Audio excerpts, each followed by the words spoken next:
1, 2, 3, 4.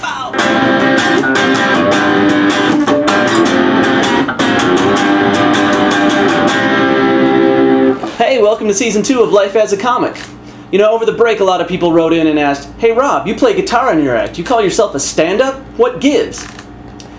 It's true, I do play guitar in my act a lot, but I'll do a lot of sets without it. For example, when I showcase for late-night talk shows or if I try to audition for comedy festivals. I want to play center field. But even if I do 20 minutes of solid stand-up and then follow it up with 5 minutes of guitar, I'm still going to be called a guitar comic. So, is that so bad? Actually, yes, it can be very, very bad. First of all, late-night talk shows hate guitar comedy. I've actually gotten rejection letters that say flat out, it's just not our thing. Also, some club bookers hate it too. Check out this email I got from a club in Milwaukee. The owner usually prefers straight stand-up. It's Milwaukee, for crying out loud. And even industry showcases. I've had industry people leave the room before my set when they found out that the next guy was a guitar comic. He's like, "Oh, Mr." And I didn't pull my guitar out for the first 3 minutes, which means someone tipped him off. Bastards. What the hell is wrong with you? But don't just take my word for it. Here's fellow musical comic Joshua Grossvent on the subject.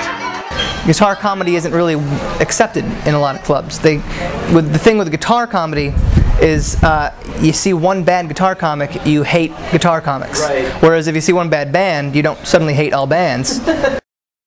This second-class status, though, brings us together. We help each other out and we put together our own projects. For example, out on the West Coast, there's the annual board tour, put together by Throwing Toasters frontman Grant Pachoco. And here in New York, our friend Joshua put together a special night of musical comics as part of the show that he runs with Baron Vaughn. It was a great feeling of underdogs banding together to earn some respect. A feeling that lasted up until we got to the bar and it was closed. Now he thinks the bar just shut down and no one told us. I never did figure out what happened until I talked to Josh the next day. What happened was, we do a show every other week on Wednesdays. We were in the midst of the World Cup. Mundial, by nature, is a soccer bar. So of course they wanted to show the World Cup games. So the distance between our last show and the next show was a month, because the show in between there was kind of canceled. So there was some lack of communication with the person who we had been in touch with, who conveniently quit in that month. We showed up the Wednesday night. We were going to do our show. I got here at 6 o'clock because I knew we needed to set up a lot of stuff for a musical show. And the gates were closed. There was nobody here. The gates were literally closed and locked, like the venue was closed for good. They just closed the bar. And we panicked, and I thought maybe they don't open, because we never come this early before. We thought maybe no one is usually here this early. Half an hour went by, hour went by, hour 15 went by. We thought, now what bar isn't open at 7:15? So we started to panic. So we're gonna see if we can find like a venue that'll let us just do a show in it tonight. In the next 45 minutes. Came to rock.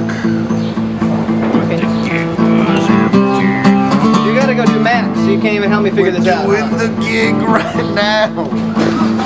In the middle of the street. Alright, bye. What'd you say, Shannon? She's got lots of people coming tonight. Came to find the show. And the guy brought his equipment. He doesn't know. Isn't that awesome?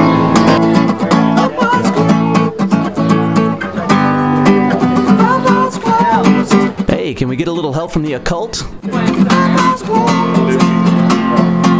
The owner is going to come down right now and just open the place for us to use it. So luckily we had tracked down the owner's number, and we left a message with the owner, and about 7:40, 20 minutes before showtime, the owner returned my phone call saying that he was going to be nice enough to come down and open the bar up for us. They'd originally not planned on being open that night because they'd been so busy with the World Cup they were going to take a Wednesday off. How convenient for us. This is a Wednesday is when our show is. So he was nice enough to come down. He opened the bar up. We started about an hour late, and you know, the show went off without another massive hitch. The night turned out to be a blast, which just goes to show you that you shouldn't judge something before you experience it, whether it's a show or guitar comics in general.